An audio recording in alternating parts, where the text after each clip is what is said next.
বিপ্লবী বাংলার সংগঠন, শিক্ষা শান্তি ও প্রগতির পতাকাবাহী ছাত্র সংগঠন, জাতির পিতা বঙ্গবন্ধু শেখ মুজিবুর রহমানের নিজ হাতে গড়া ছাত্র সংগঠন, জননেত্রী দেশরত্ন শেখ হাসিনার হাতকে শক্তিশালী করার লক্ষ্যে দিন রাত পরিশ্রম করে যাচ্ছে যেই ছাত্র সংগঠন, সেই ছাত্র সংগঠন বাংলাদেশ ছাত্রলীগ কেন্দ্রীয় নির্বাহী সংসদ কর্তৃক আয়োজিত আজকের এই বিক্ষোভ মিছিল, আজকের এই আপনারা জানেন যে উগ্র সাম্প্রদায়িকতা এবং সন্ত্রাস বিরোধী বিক্ষোভ মিছিল এবং মিছিল পরবর্তী সমাবেশে আজকে আমরা এখানে উপস্থিত হয়েছি।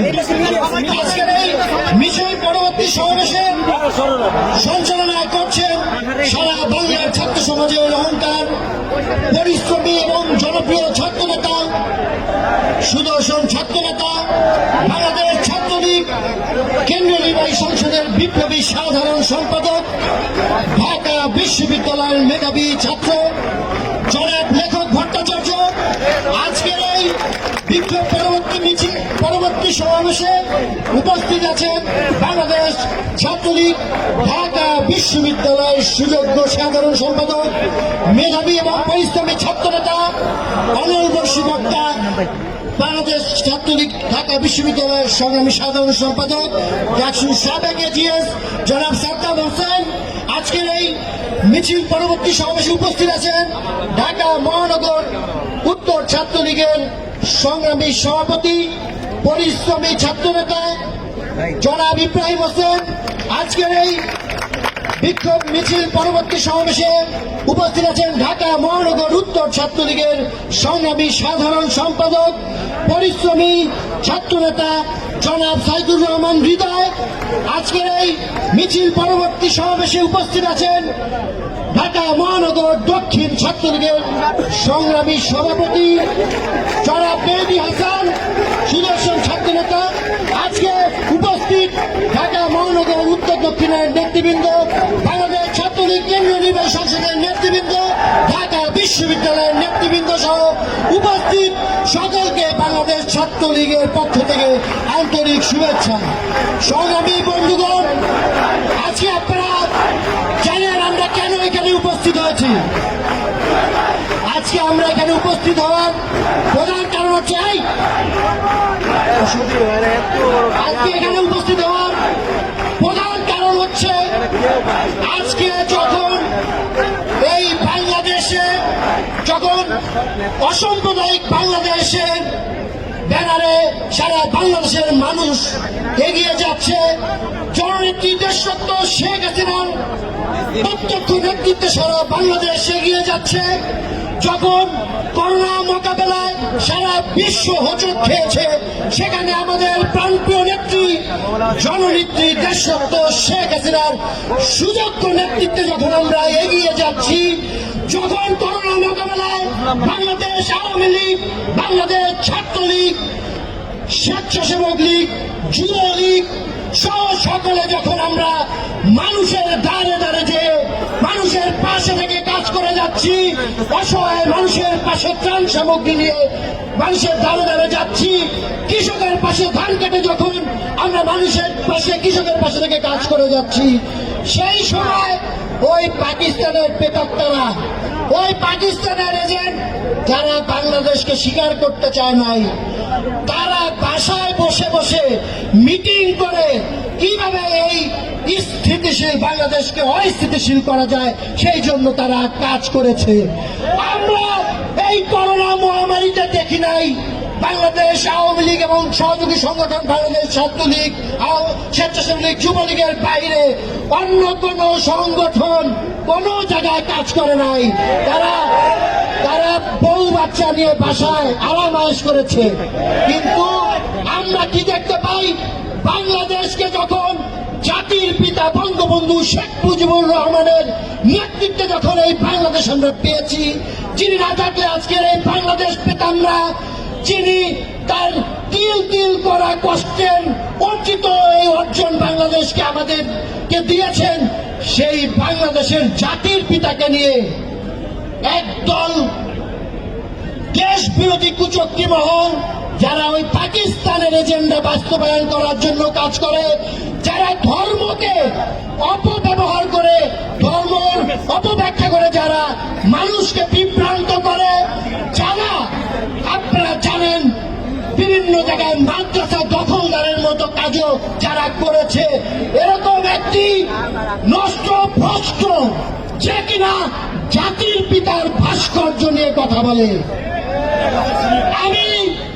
সেই নষ্ট ভ্রষ্ট মামুনুল হককে উদ্দেশ্য করে হুঁশিয়ারি করে বলতে চাই, আপনারা বুড়িগঙ্গার ধারের কাছে আইসেন, সব কয়টারে বুড়িগঙ্গায় ভাষা। সংগ্রামী সাথী বন্ধুগণ, আজকে ছাত্রলীগের নেতা কর্মীরা সারা বাংলাদেশে 5 মিনিটের নোটিশে অচল করে দিতে পারে সেই ক্ষমতা ছাত্রলীগের আছে।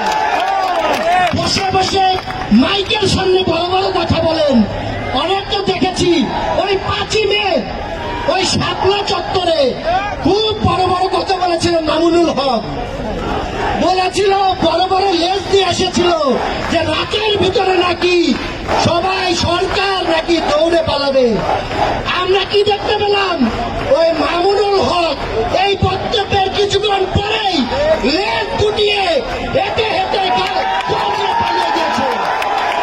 সুতরাং চিল্লাইয়া মার্কেট পাউন্ড যাইব না, বুঝছেন? ছাত্রলীগের সাথে মোকাবেলা করেন। আমার মাদ্রাসার ছাত্র ভাইদের উদ্দেশ্যে বলতে চাই, আপনারা একটি জিনিস খেয়াল রাখবেন, বঙ্গবন্ধু যেমন ইসলাম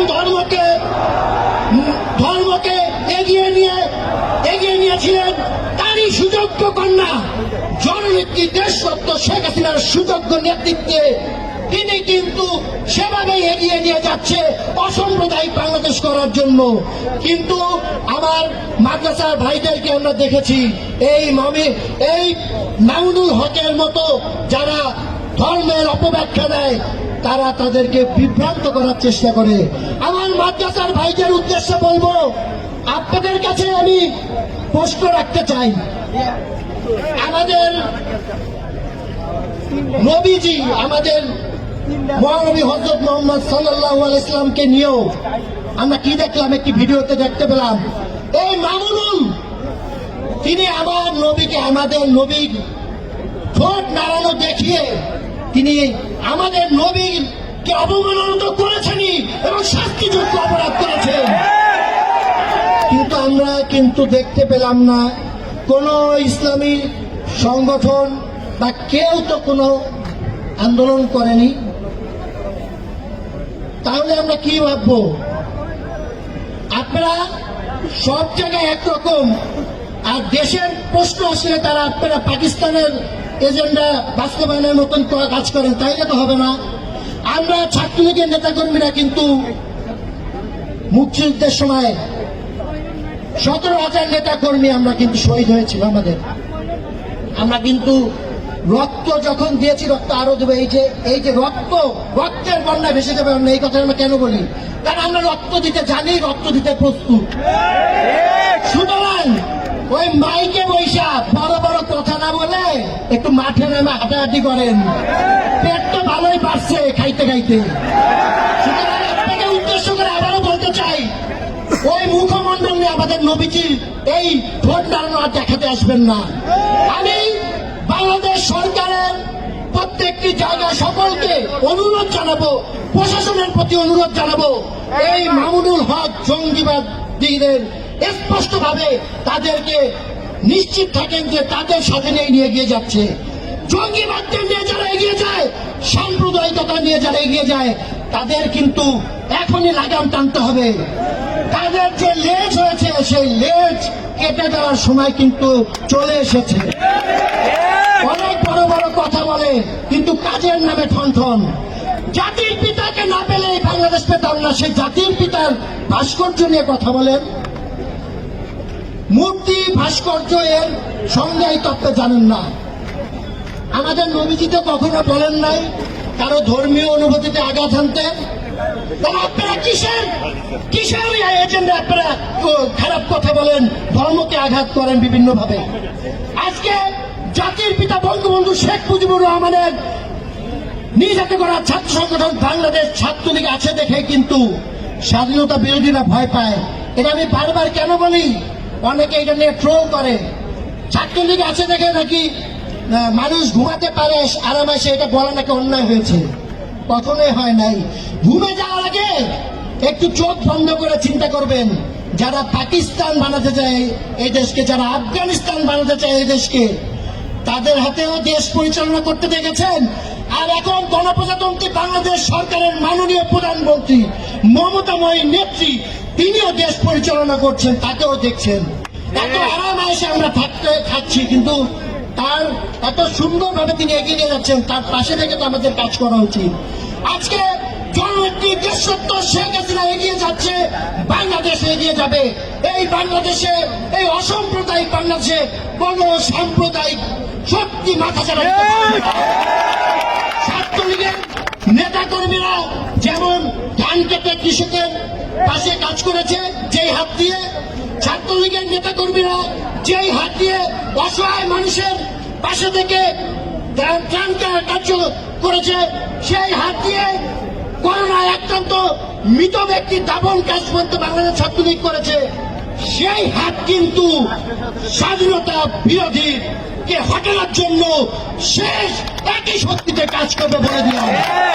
সংগ্রামী বন্ধুগণ, আজকের এই হাজার হাজার নেতা কর্মীর আজকের এই সমাবেশ বলে দেয় যে জামাত, শিবির, বিএনপি, প্রেতাত্মারা হুঁশিয়ার, সাবধান। আমরা যদি মাঠে নামি আপনারা কিন্তু একজনও পালিয়ে যাবার পার পাবেন না, সবাইকে পালিয়ে যেতে হবে। আর বঙ্গবন্ধুর ভাস্কর্য নিয়ে যেই নষ্ট ভ্রষ্টরা কথা বলে, মামুনুল হক, আপনাকে আবারও বলছি, কথা সামনে বলবেন। যদি আমার বঙ্গবন্ধু শেখ মুজিবুর রহমান আমাদের জাতির পিতাকে নিয়ে বারবার কোন দৃষ্টতা দেখান খারাপ কথা বলার, তাহলে কিন্তু আমরা দাঁত ভাঙা জবাব দেব। সংগ্রামী সাথী বন্ধুগণ, আজকে আমার নেত্রী, আমাদের নেত্রী মমতাময়ী নেত্রী, প্রাণপ্রিয় নেত্রী কিন্তু যেভাবে দিন রাত পরিশ্রম করে এই করোনা মোকাবেলা আমাদের এগিয়ে নিয়ে যাচ্ছেন, সেখানে তারা কি একটি এজেন্ডা বাস্তবায়ন করছে দেখেন। আমরা কিন্তু ছাত্রলীগের নেতাকর্মীরা এখানে যারা আছে, কেউ কিন্তু টাকার কাঙ্গাল না, সকলে জননেত্রী দেশরত্ন শেখ হাসিনার ভালোবাসা। সুতরাং আপনারা যদি মনে করেন যে ছাত্রলীগ কিছুই করতে পারবেন না, এটা আপনাদের ভুল ধারণা। চ্যালেঞ্জ করে বলছি, মামুনুল হক দ্বন্দ্বের সাহস থাকলে ছাত্রলীগের সাথে মোকাবেলা করেন, আমাদের কোন প্রশাসনিক হেল্প লাগবে না। সংগ্রামী সাথী বন্ধুগণ, ছাত্রলীগ যেমন শান্তভাবে থাকতে পারে, তেমন মুক্তিযুদ্ধে যেরকম অস্ত্র হাতে তুলে নিয়েছিল দেশ বিরোধীদের হটানোর জন্য, পাকিস্তানে হটানোর জন্য, সেই একই কাজ যদি আবার করতে হয়, তাহলে কিন্তু আপনাদের লেজ গুটিয়ে পালিয়ে যাওয়া ছাড়া ওই পাকিস্তানে আপনাদের যেতে হবে। সংগ্রামী সাথী বন্ধুগণ, আমি আমার বক্তব্য দীর্ঘায়িত করব না। আর আমার প্রত্যেকটি নেতাকর্মী, প্রত্যেকটি ইউনিয়নের নেতাকর্মীকে উদ্দেশ্য করে বলতে চাই, আপনারা যেভাবে পরিশ্রম করে এগিয়ে যাচ্ছেন, আপনারা আপনার এলাকায় খোঁজ রাখবেন। ওই বিএনপির প্রেতাত্মারা, ওই পাকিস্তানের প্রেতাত্মারা যদি কোনো বাসায় বসে দেশ বিরোধী ষড়যন্ত্রে লিপ্ত থাকে, তাহলে আমাদের আইন শৃঙ্খলা রক্ষাকারী বাহিনীকে আপনারা অনুরোধ জানাবেন, তাদেরকে সাথে নিয়ে ওই প্রেতাত্মাদের, বিএনপি প্রেতাত্মাদের আইনের আওতায় গণধোলাই দিয়ে দিবেন। সংগ্রামী সাথী বন্ধুগণ, সকলকে ধন্যবাদ জানিয়ে এবং আমাদের মিডিয়া ভাইরা এখানে উপস্থিত ছিলেন, আপনাদেরকে ধন্যবাদ জানিয়ে আমি আমার বক্তব্য এবং সমাবেশের এখানেই শেষ করছি। জয় বাংলা, জয় বঙ্গবন্ধু।